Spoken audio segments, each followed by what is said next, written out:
আমরা ফেনীয়া ইউনিয়নের অধিবাসী নাঙ্গলকোট লালমাইয়ের ভোটার।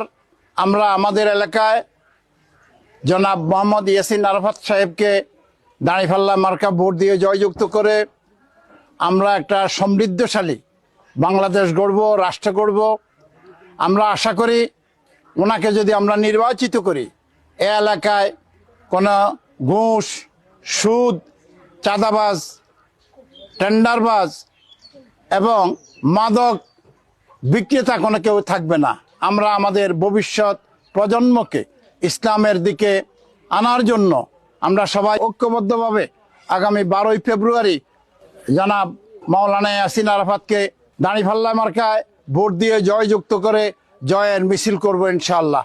আমি উদাত্ত আহ্বান জানাবো এলাকাবাসীর প্রতি, যারা নাঙ্গলকোট এবং লালমাইয়ের অধিবাসী, আপনারা 12 তারিখ সকাল 7:30টা থেকে 5টা পর্যন্ত ইয়াসিন আরাফাতের দাঁড়িপাল্লা মার্কায় ভোট দিয়ে তাকে বিজয় করবেন এবং আমরা ইনশাল্লাহ বিকেলেই বিজয় মিছিল দিয়ে যেন আমরা আল্লাহর দরবারে শুকরিয়া জ্ঞাপন করতে পারি, এই আশাবাদে ব্যক্ত করি আমার কথা ইতি করছি। আসসালামু আলাইকুম ওয়া রাহমাতুল্লাহ।